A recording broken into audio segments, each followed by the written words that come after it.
My name is Catherine Sullivan. I'm 28 years old, and I'm a lieutenant in the United States Navy. I grew up in a small coastal town in Rhode Island, where the ocean was always a part of our lives. My father, James Sullivan, owned a small boatyard that built and repaired fishing boats, a business that had been in our family for 3 generations. Our house sat high on a hill overlooking the ocean, a pale blue wooden Victorian that my great-grandfather built with his own hand. We affectionately called it the lighthouse, even though it had no light to guide ships. I grew up surrounded by the smell of fresh wood and naval paint, learning to tie knots before I even learned to tie my own shoelaces. My father said I had salt water in my veins. Maybe he was right. From a young age, I knew I wanted something more than our sleep could offer. While other girls dreamed of dresses and proms, I dreamed of uniforms and battleships. In school, I excelled in math and science, and at 17, I earned a place at the Naval Academy in Annapolis.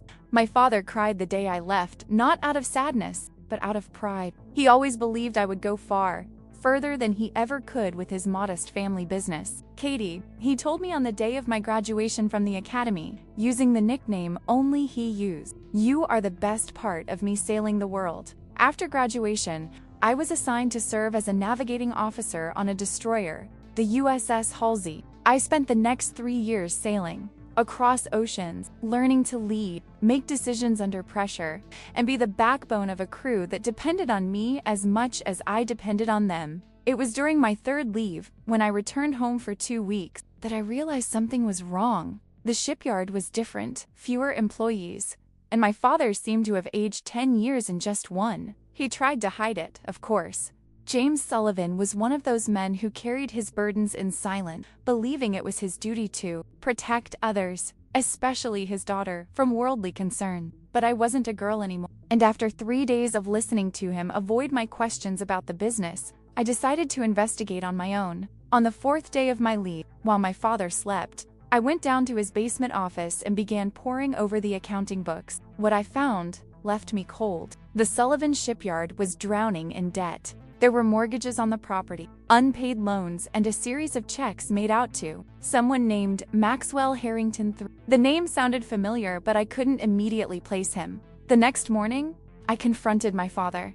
At first, he tried to deflect the subject, but when he saw the determination in my eyes, the same stubbornness he always said I inherited from him, he finally relented. "I didn't want you to know, Kate," he said, running a hand through his gray hair. "I didn't want you to worry about it during your service." The story he told me was both sad and common. The small town's economy had changed. Large commercial fishing boats were replacing the small artisanal fishermen who had been the shipyard's main clientele. Larger marinas, with more resources and modern technology, were attracting the few remaining customers. And then Maxwell Harrington III emerged. Harrington was a Boston businessman who had purchased several properties in the city in recent years. He planned to transform the waterfront into a luxury resort complex, complete with yachts, marinas, expensive restaurants, and exclusive condominiums. "He came to me about a year ago," my father explained. "He offered to buy the shipyard for a sum that would barely cover my debts. When I refused, he started playing dirty." Suddenly, the Sullivan shipyard began facing problems with municipal inspection. Licenses that had previously been automatically renewed began to be questioned. Longtime customers began canceling orders. The local bank, which had always been flexible with payment terms, suddenly began demanding strict compliance with all obligations. "Last month, he came here himself," my father said, his voice trembling. "He looked around, laughed in that arrogant way of his, and said it was only a matter of time before this pile of rotten boards was his. He said he would buy everything,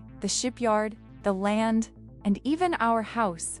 It was then that I remembered where I knew Harrington's name from. When we were teenagers, his son, Maxwell IV, attended the same school as me. He was a spoiled, arrogant boy who often mocked the townspeople, especially the children of working-class people like me. I remembered how he had once ridiculed our house, calling it a fisherman's shack decorated like a birthday cake. "Why didn't you tell me before?" I asked, feeling anger rise inside me. "What could you do, Katie? You have your own life, your own career. I'm just an old man trying to hold together a dying business." I looked at my father, at his hands calloused from decades of hard work at his tired but still proud eyes, and I made a decision. My leave ends in 10 days, I said. Until then, we'll figure out exactly what's going on and how we can fix it. Over the next few days, I immersed myself in the investigation. I visited the city clerk's office, spoke with former shipyard employees, and spoke with other local business owners.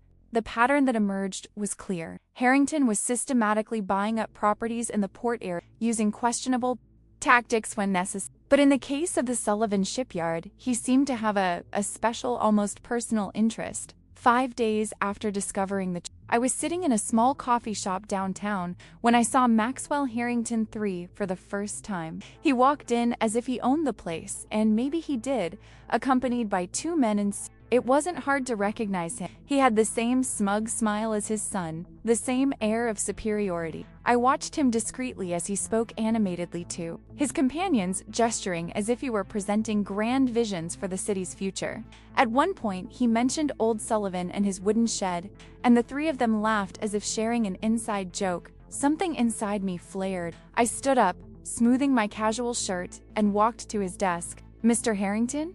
I said, keeping my voice calm and professional as I would on the deck of the ship. "I'm Catherine Sullivan, daughter of James Sullivan. I'd like to talk to you about the shipyard." His smile faltered for a moment, but quickly recovered. "Miss Sullivan," he said, looking me up and down, "I hear you're in the Navy now.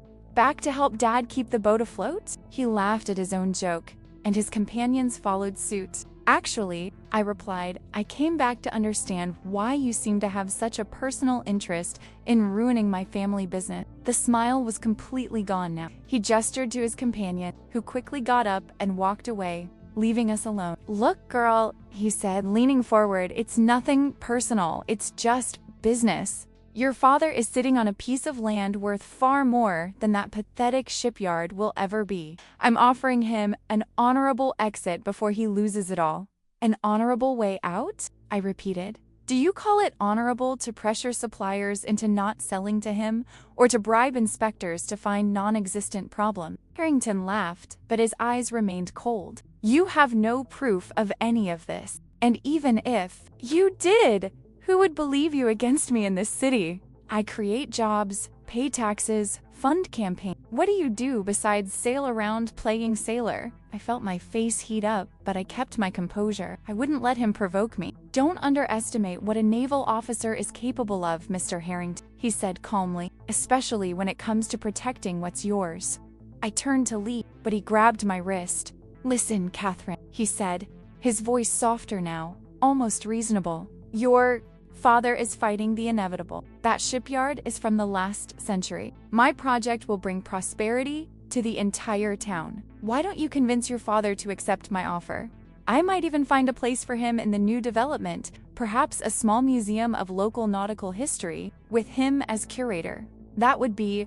I pulled my arm back and looked him straight in the eye. "My father is a boat builder, Mr. Harrington, not a museum piece." I left the coffee shop with my heart pounding, but with a clarity I hadn't felt in days. I now knew who we were dealing with and that this would be a much tougher battle than I'd imagined. Back at the house, I found my father in the backyard, working on a small model boat, his usual hobby when he needed to think. I sat next to him and shared my encounter with Harrington. "He won't give up easily," my father said, sighing. "Neither do we," I replied. That night, as I reviewed all the documents I'd collected, an idea struck me. Harrington had power and money, but perhaps there was something he was overlooking. I decided I needed professional help. The next day, I used my savings to hire Sarah Martinez, a lawyer who had grown up in our town before studying law at Harvard and returning to open her own firm. I knew her from school. She was a few years older than me,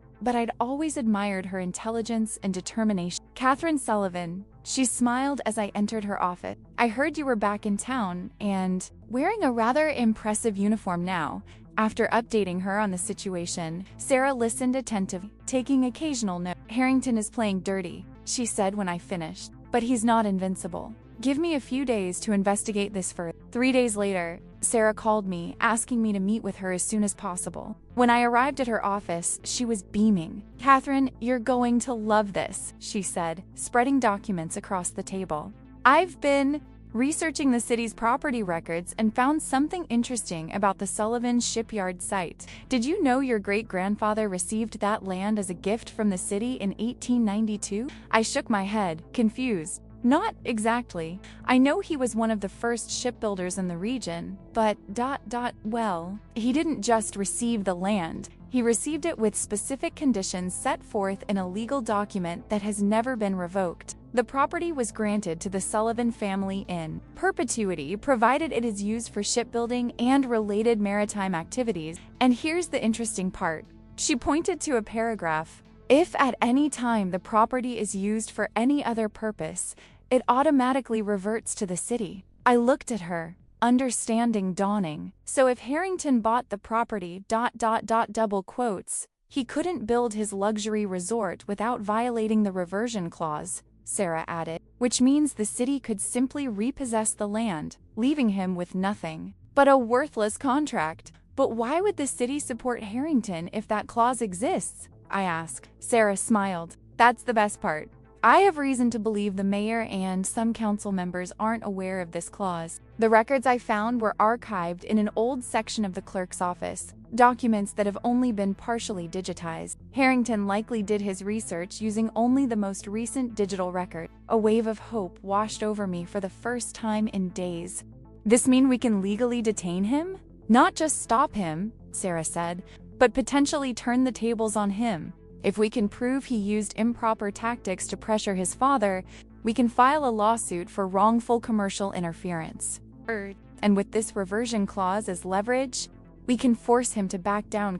When I returned home and told my father what Sarah had discovered, I saw something I hadn't seen in a long time, a gleam of hope in his eyes. He said, squeezing my hand, "You've always been the stronger of us two. I learned from the best, Dad," I replied.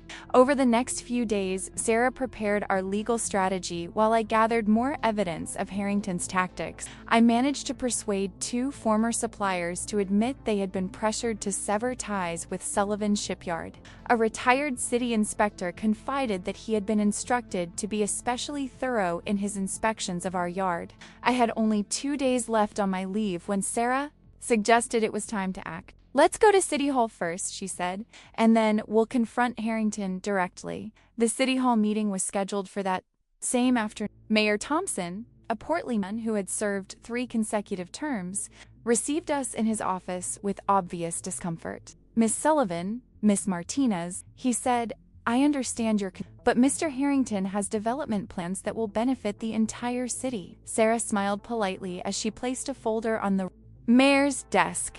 "Mr. Mayor, before we continue, I'd like you to take a look at these documents." I watched as the mayor looked over the papers, his face gradually changing from confusion to shock. This can't be right," he stammered.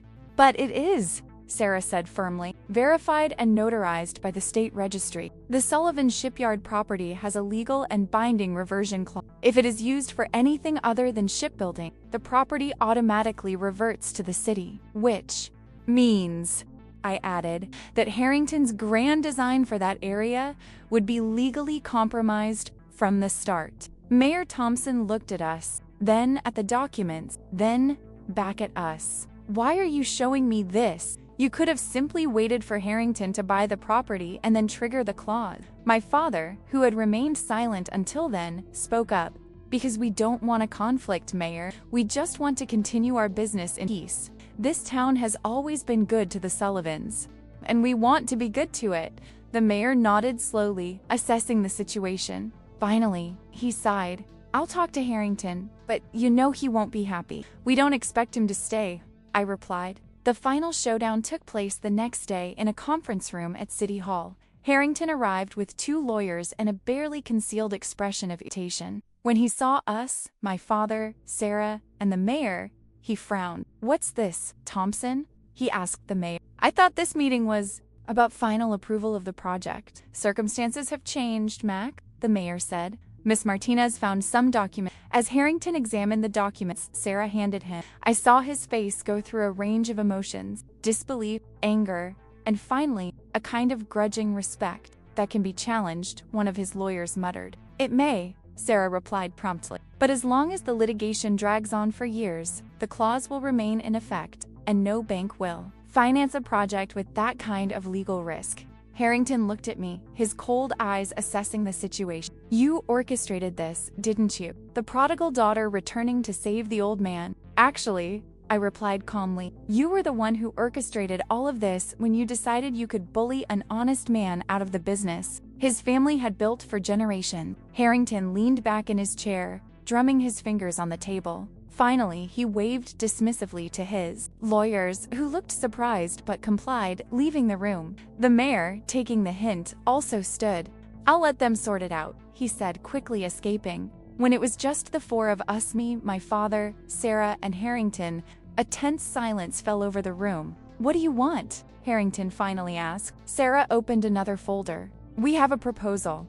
Mr. Sullivan will retain ownership of the shipyard without interference. You will withdraw any claims or obstructions you have initiated. In exchange, Mr. Sullivan will be willing to sell a small portion of the property, the northern portion, which is not used for construction, for your development, provided it is compatible with the historic character of the area. What if I refuse? Then, I said, we will file a lawsuit for wrongful commercial interference with all the vendors and inspectors who have agreed to testify. While this progresses, we will ensure that the reversion clause is prominently recorded in all modern property records, effectively making that land unsaleable for its intended purpose.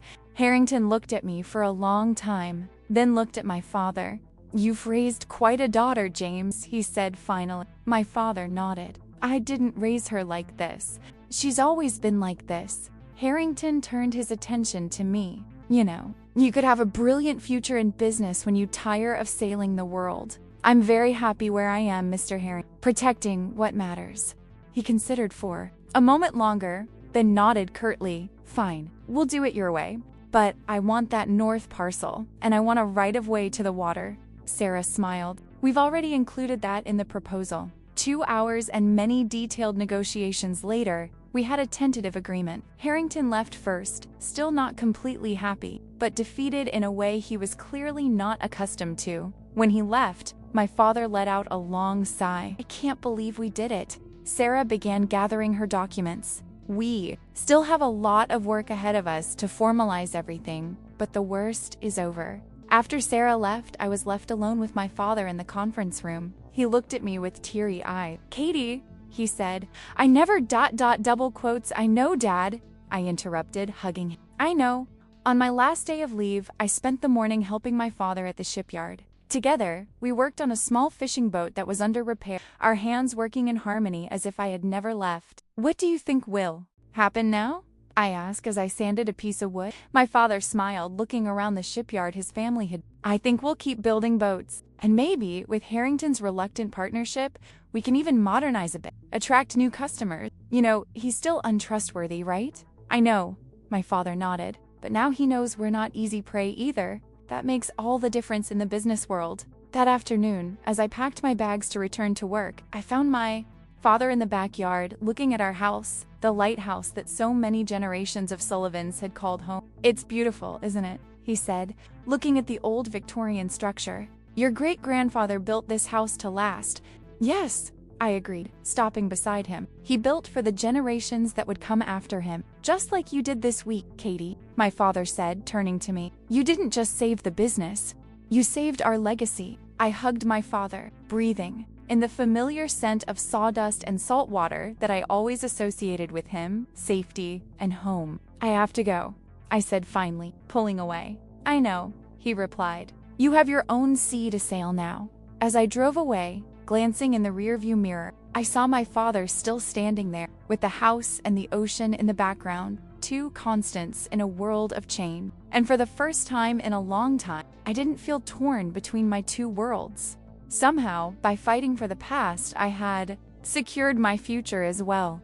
The next day, back on the USS Halsey, I took my post on deck with a new sense of purpose. The ocean stretched endlessly before me, but now I knew with certainty that no matter how far I sailed, there would always be a safe harbor waiting for me. 6 months had passed since my battle with Maxwell Harrington III, and things at home had changed significantly. Through emails and occasional video calls, my father kept me updated on developments at Sullivan Shipyard. True to his word, who at least legally compelled Harrington had stopped his pressure tactics, the agreement we formalized allowed him to purchase the small northern parcel of the property, where he began building a luxury marina on a much smaller scale than his original plans. Most surprisingly, after the dust settled, Harrington seemed to develop a grudging respect for Sullivan Shipyard. In a turn of events none of us could have anticipated, he began referring clients to my father, luxury yacht owners who needed artisanal repairs that modern shops couldn't adequately perform. "It's weird, Katie," my dad told me on one of our calls. "It's like, after we forced him to respect us, he actually started to appreciate what we do here. Maybe he just needs someone to stand up to him every now and then," I replied. The Sullivan Shipyard was thriving again, with new customers and no interference from Harrington. My father had hired 2 new employees and was even considering expanding into historic boat restoration, a lucrative niche he'd always wanted to explore. As for me, my tour on the USS Halsey was coming to an end, and I had received orders for a new assignment: instructor at the Naval Academy itself, where I would teach navigation and leadership to the next generation of officers. It was a significant honor for someone of my age and rank. When I told my father about my new position, he was overjoyed. "Annapolis. This means you'll be closer to home," he said, unable to hide his joy. "Just a few hours' drive," I confirmed. "I might visit on the weekends occasionally." The prospect of being closer to home, of being able to personally check on the progress at the shipyard, made me happier than I expected. Perhaps what they say about sailors was true: no matter how far we sail, we always yearn for port. 2 weeks before reporting to Annapolis, I took a short leave of absence to visit home and help my father with some business transitions. When I arrived, I barely recognized the place. The shipyard had been renovated with a new workhouse and modern equipment that complemented, rather than replace, the traditional techniques that had always been the Sullivans' trademark. "Wow," I said as my dad showed me the improvement. "How did you afford all this?" My father smiled mysteriously. "I had a little help." "Whose?" "Don't tell me it was Harrington." No, he laughed, although he did send some excellent clients. Actually, it was Sarah Martinez who helped organize everything. Apparently, after our confrontation with Harrington, Sarah had become intrigued by the history of the Sullivan Shipyard. She researched and discovered that, as one of the oldest operating shipyards on the East Coast, we were eligible for several historic preservation and small business development grants. She worked on it for months, my father explained. He filled out all the forms, made all the connections. He said it was the least he could do after seeing how we almost lost everything. That evening, Sarah joined us for dinner at our house. As we talked about the developments of the past few months, I noticed how comfortable she and my father seemed with each other, exchanging glances and inside jokes that suggested a familiarity that hadn't existed when I left. "You two have been spending a lot of time together," I observed casually as I helped serve dessert. My father blushed slightly, something I'd rarely seen him do. "Sarah's been a great help with the business," he said. "Your father is a remarkable man, Catherine," Sarah added. "The more I work with him, the more impressed I am by his integrity and vision." Later, when Sarah had left and my dad and I were sitting on the porch, looking out at the ocean in the moonlight, I decided to tease him a little. "So, you and Sarah, huh?" He looked at me with a mixture of embarrassment and amusement. "Is it that obvious?" "Dad, I'm a Navy navigation officer. I'm trained to observe." He laughed, shaking his head. "Sarah is. She's special, Kate. Smart, strong, determined. Reminds me a lot of you, actually. And, ever since your mom passed away, I never thought I'd find someone who... ... double quotes.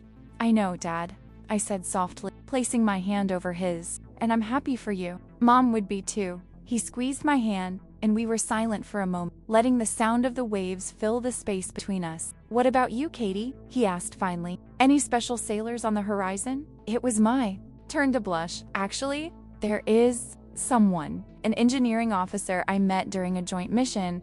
He'll be stationed in Maryland next year, not far from Annapolis. My father smiled. Looks like we're both sailing in interesting waters then.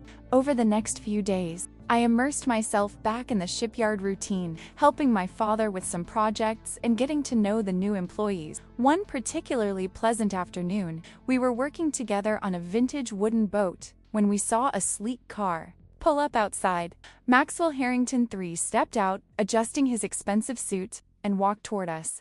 Instinctively, I tensed, but my father placed a reassuring hand on my shoulder. "Sullivan," Harrington greeted my father with a wave. Then he turned to me. "Lieutenant, I hear you're back in town. Temporarily," I replied. "New assignment in Annapolis soon." "Good for you," he said, and it sounded almost sincere. Then, turning to my father, "James, that client from Boston I sent you, he won't stop talking about the work you did on his boat's wheel. Now I have another one who needs someone with your skills." As they discussed the details of the potential new client, I watched Harrington. He still had that air of superiority, still clearly a man accustomed to getting what he wanted. But there was something different, a touch of, not exactly humility, but perhaps respect. When the client's business was settled, Harrington looked around the renovated shipyard. "Impressive place you have here, Sullivan. Almost makes me regret not being able to buy it." He smiled, showing he was partially joking.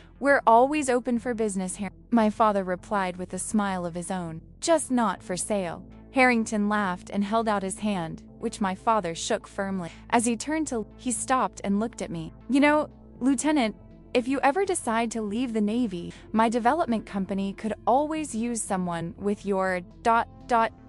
determination. Thank you, Mr. Harrington, but I'm very happy where I am." He nodded as if it were exactly what he'd expected. "Of course it is. The Sullivans have always been too stubborn for their own good." There was an almost admiring tone in his voice. "Have a good day, you two." After he left, I looked at my father with a raised eyebrow.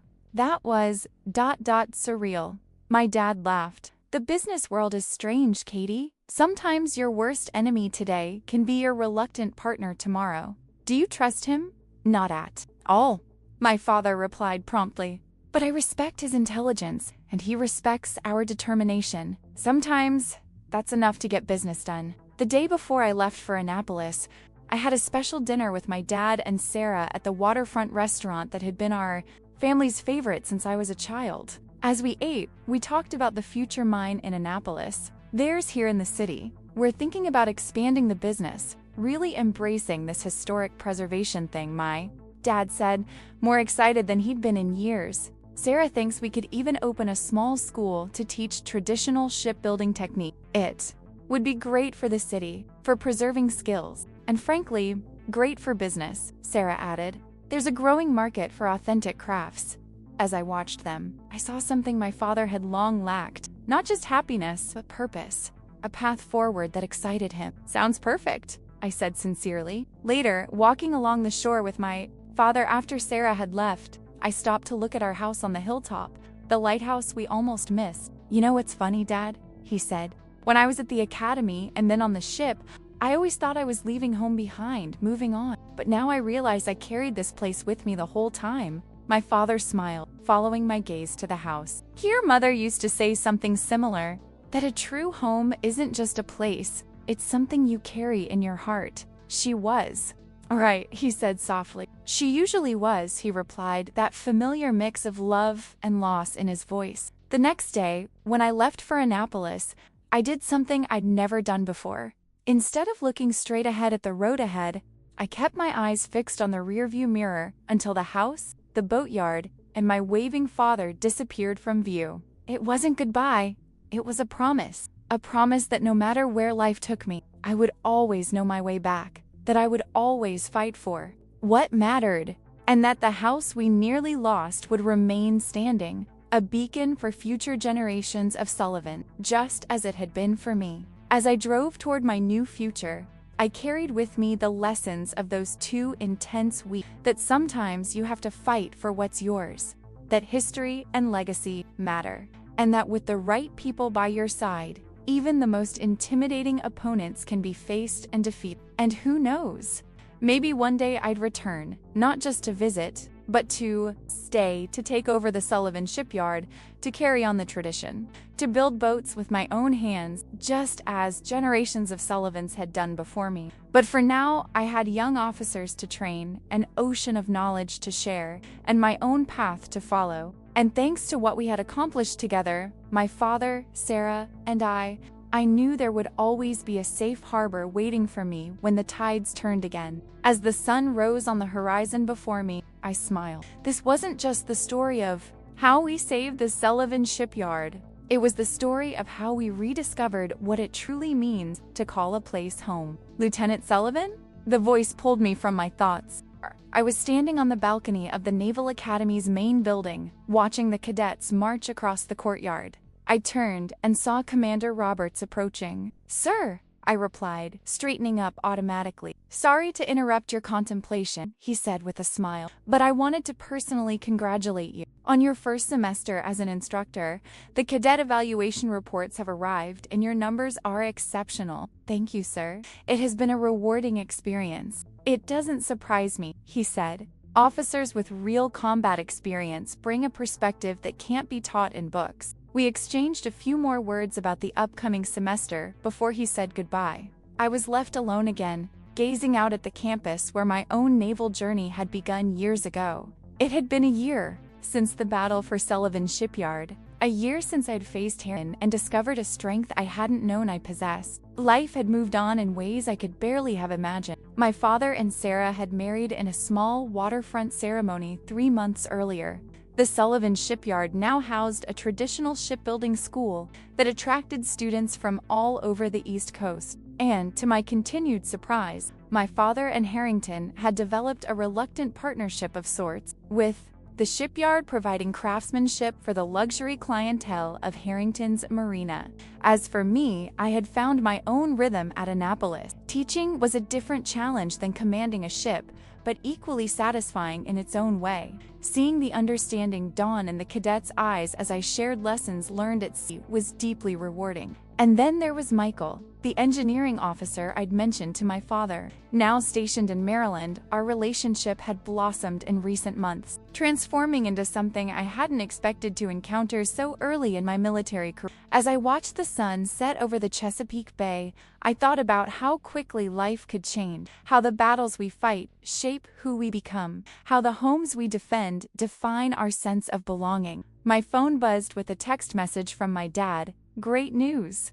The Maritime Historic Preservation Society has approved our designation request. The Sullivan Shipyard is now officially a National Historic Site." I smiled at the screen, feeling a surge of pride. What we had nearly lost had become something even greater, something that would be preserved for future generations. The house he had mocked, the business he had nearly taken, both were now safer than ever. I typed a quick reply. "Congratulations, Dad.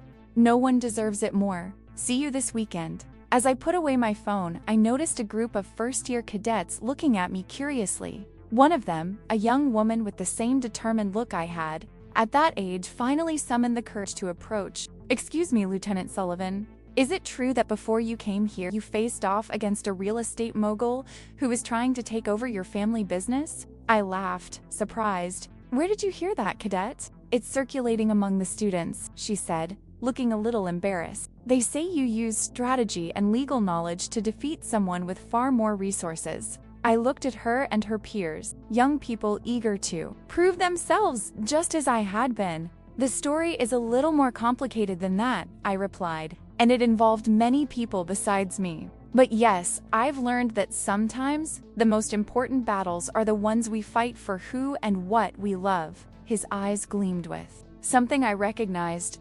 That mix of ambition and idealism that had brought me to Annapolis years ago. "Perhaps one day I can hear the full story, Lieutenant."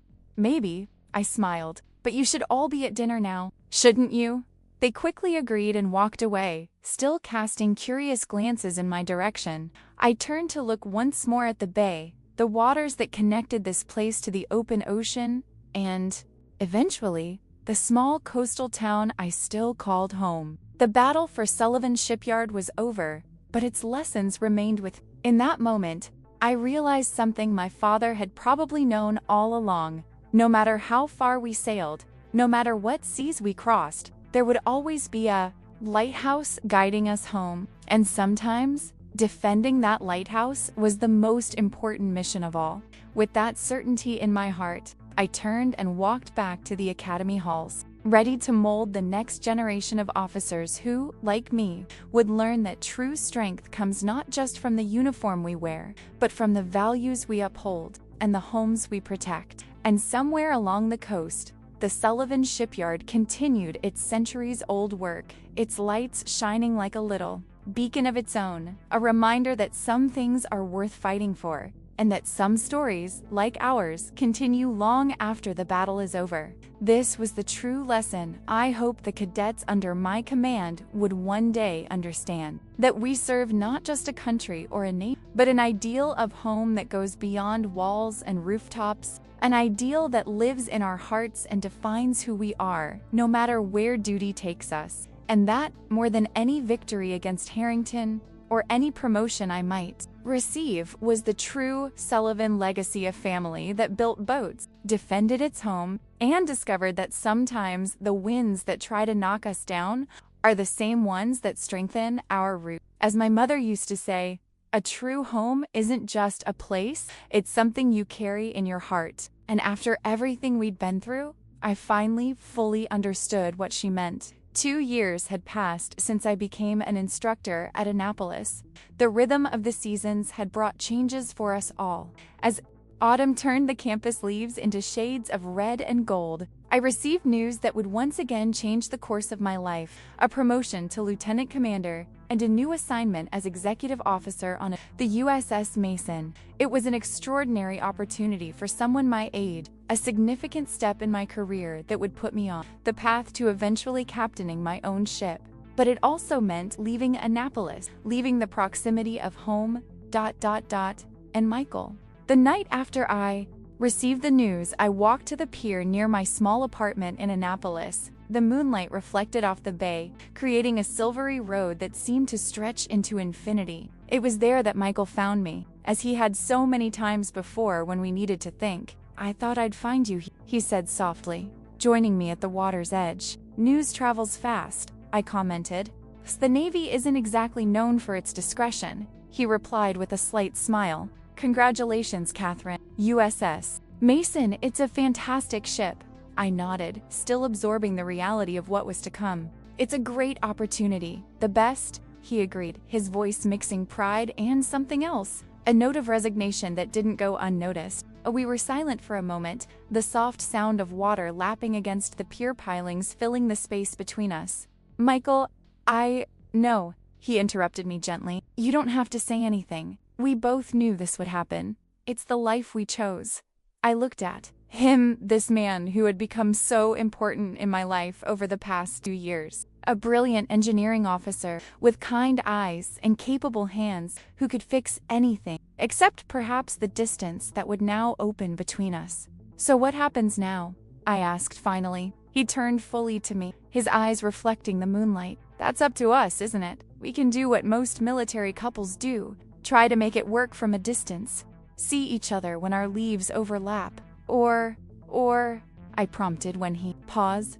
Or we can recognize that we are both dedicated to our careers, admit that the timing is not on our side, and go our separate ways." I felt a tightness in my chest. "Is this what you want? What I want?" he said with a softness that nearly broke my composure, "is to be the man who waits for you at home after every sailing. I want to build a life with you, Catherine, but I also know how much you love what you do, how much you've accomplished. I wouldn't ask you to give that up, just as I know you wouldn't ask the same of me." I swallowed the lump forming in my throat. "It wouldn't be fair to either of us." "No," he agreed. "It wouldn't be." That night, we made a decision neither of us wanted, but one we both knew was necessary. There were no villains in this story, just the realities of the life we had chosen. 2 weeks later, as I prepared to depart for San Diego, where the USS Mason was docked, I made one last trip home. I needed to see my father, Sarah, and the shipyard before embarking on my new journey. I arrived on a sunny October afternoon. The city seemed especially vibrant, with autumn colors framing the historic houses and harbor.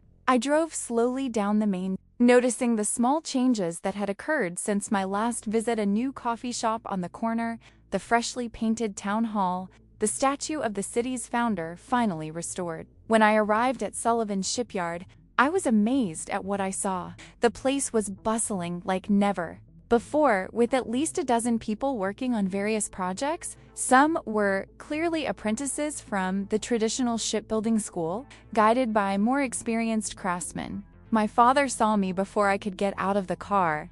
He dropped the tool he was using and came toward me, his face breaking into a radiant smile. "Katie," he exclaimed, hugging me tightly, "why didn't you tell me you were coming today?" "I wanted to surprise you," I replied, returning the hug. "And it looks like I'm the one being surprised. This place is unrecognizable." He stood back, looking proudly at the shipyard. "We've been working hard. The National Historic Site designation really put the shipyard on the map. We have more orders than we can handle, and the school is thriving. We have a 6-month waiting list now." "That's amazing." "Dad, come," he said, pulling me by the arm like he used to do when I was a child. "I want to show you everything." For the next hour, my father led me through the transformed shipyard, introducing me to new employees and apprentices, and showing me the projects in progress. There was an infectious energy about the place, a blend of tradition and innovation that seemed to have breathed new life into the centuries-old business. "And this," he said as we reached a particularly impressive wooden boat, "is our most important project currently. An exact replica of a 19th century whaler for the Boston Maritime Museum." I ran my hand over the polished wood, admiring the meticulous workmanship. "It's beautiful, Father Sullivan," a familiar voice called. We turned to see Maxwell Harrington III approaching, dressed surprisingly casually by his standards, though still impeccably groomed. "Harrington," my father replied cordially. "Come to check on the wire's progress?" Of course. The museum is excited, you know. And look who's here, Lieutenant Sullivan." He offered me his hand, which I shook firmly. "Or should I say, Lieutenant Commander? Congratulations on the promotion." "Thank you," I replied, genuinely surprised that he knew. "How did you know?" He smiled, that foxy smile that never seemed entirely sincere. "I have my contacts in Washington. Besides, the little shipyard I nearly destroyed produced a Navy executive officer. That's the kind of story that gets attention." There was an almost respectful tone in his voice that still caught me off guard, even after 2 years of his strange partnership with my father. "Is the whaler your project?" I asked, indicating the boat behind us. "Let's just say I helped facilitate the connection between the Sullivan Shipyard and the museum," Harrington replied. "I was on their board of directors for years. When they mentioned they wanted an authentic replica built using traditional methods, I knew exactly who to recommend." My father chuckled softly. "I never thought I'd say this, but Harrington has become our biggest advocate in elite East Coast circles. I just know excellence when I see it," Harrington said with a shrug. "And speaking of excellence, your wife is looking for you, James. Something about the new state grant applications." "Oh yeah, I'll be there in a minute," my dad replied. He turned to me. "Want to come, Katie?" "I'll be there in a moment," I replied. I want to admire the whaler a little longer. When my father moved away, I was left alone with Harrington, a situation that would have been unthinkable a few years earlier. "So," he said, studying the boat beside us, "heading back to sea." "I see, yes, USS Mason. We leave for the Western Pacific in 3 weeks. "Impressive," he commented. "You know, Catherine, I've never had the opportunity to say this properly, but I learned a lot from our little ...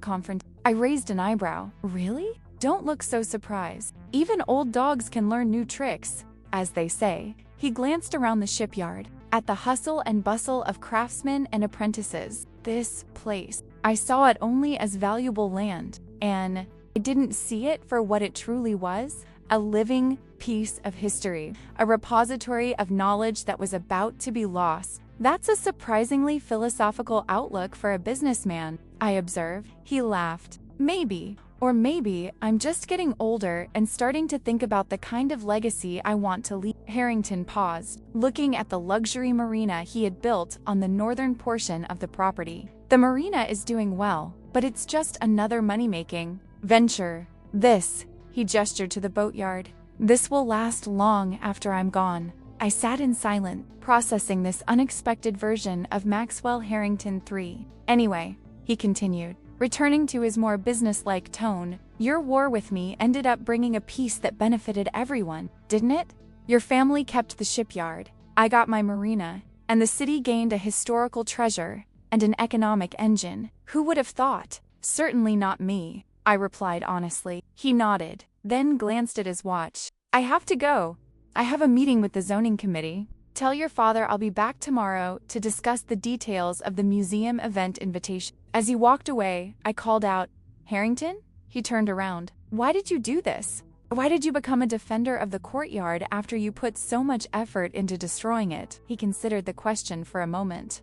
Let's just say that sometimes, when you can't win, you realize you didn't even really want what you were trying to achieve. With a final nod, he continued on his way. Later that evening, I sat on the porch with my dad and Sarah, sharing a bottle of wine as the sun set over the water. I never imagined Harrington would practically become a member of the family, I commented. Sarah laughed. Family member is an exaggeration. Let's just say he's like that distant uncle no one really likes, but everyone respects for some reason. My father smiled, putting an arm around Sarah's shoulders. Life is strange, Katie, full of unexpected twists and turns. Speaking of twists, Sarah said, exchanging a look with my father, we have news. My heart raced. What news? My father took a deep breath, a smile spreading across his face. The shipbuilding school is going to expand. We've secured funding to build a new educational facility and a small museum. That's wonderful, I exclaimed. There's more, Sarah added, her hand finding my father's. We're having a baby. The news hit me like a wave, unexpected and powerful. A baby? I'm going to have a brother or sister? My father laughed at my stunned expression. Half brother or half sister? Technically, but yes. That's ... Wow. I stood up and hugged them both, tears of surprised happiness filling my eyes. I'm so happy for you guys. We know it's a surprise, Sarah said softly. Neither did we expect it at our age. But it happened, and we're so happy. When? March, my father replied. The doctor says everything is going well so far. As we sat back down, a new reality began to form in my father, at 58, was going to be a father again. Our family was expanding, and I would be thousands of miles away, sailing the Pacific, when this new chapter began. I'm sorry I won't be, he said finally. Hey, my dad said, his voice firm. Without that, you'll be doing exactly what you're supposed to do. We're proud of you. Besides, he smiled, this little one's going to need a big sister to look up to. Later in my old room, I lay staring at the ceiling, where the star stickers my father had put up when I was 8 still glowed faintly. Life went on at home while I went my own way. There was a sweetness to it, but also a hint of melancholy. I got up and went to the window, looking out at the familiar view of the harbor and, beyond it, the endless ocean. The same ocean that would soon carry me away again. The next morning, my father suggested we walk to the Royal Lighthouse at the north end of town, a tradition of ours whenever I returned home or left again. As we climbed the familiar path, we chatted about everything and nothing. His plans for the new baby, my next assignment, the little town gossip. When we reached the top, we stopped to admire the panoramic view, the ocean stretching to the horizon in one direction, our little town nestled on the coast in the other. Remember when I first brought you here? My father asked. I was 6, I replied, smiling at the memory. You lifted me up so I could see over the stone wall. You pointed to the ocean and asked what was on the other side, he continued. And I said, adventures, Katie, and someday, if you want, you can go and discover them. I finished the sentence with him. My father nodded, his eyes watering a little. I always knew you would. Even when we fought for that damn shipyard, even when I thought we might lose everything, a part of me knew you belonged out there. He gestured toward the ocean. You have the soul of an explorer like your great-grandfather, and the stubborn heart of a Sullivan. He laughed. That too. We were silent for a moment, the salty wind blowing in our faces. Dad, he said finally, what if I'm not making the right choice? Michael and we're done. My father looked at me sympathetically. Because of your new assignment? Absent, he said softly.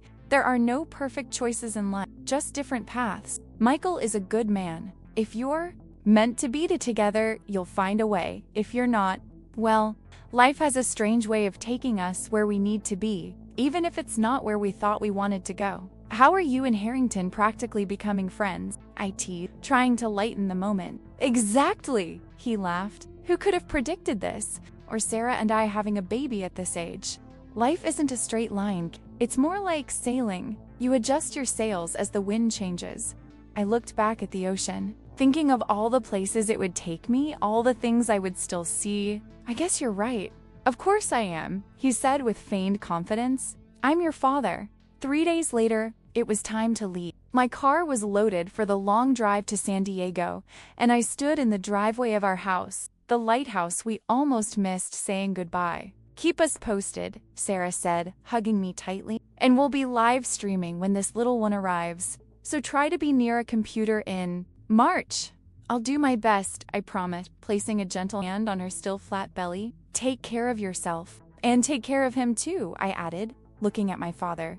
Always, she replied with a smile. My father was the last to say goodbye, as always. His embrace was strong and familiar, smelling of sawdust and aftershave. I'm proud of you, Katie, he said, the same words he'd said at every goodbye since I'd entered the Naval Academy. Never forget that. I won't forget, I replied. The same words I always said in return. As I walked away to get in the car, he added, and Katie, remember, this house, this beacon will always be here, guiding you home no matter where you are.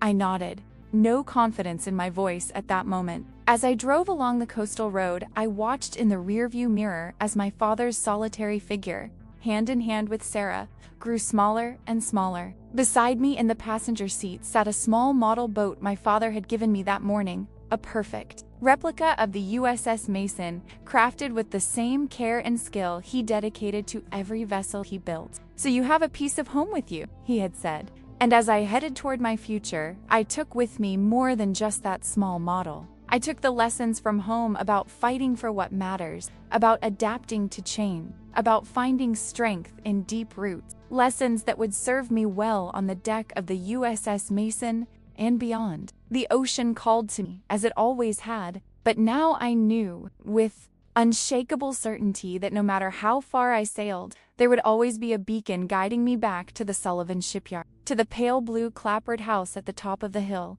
and to the people who made it all possible. It was more than I could have ever asked for. It was everything I needed,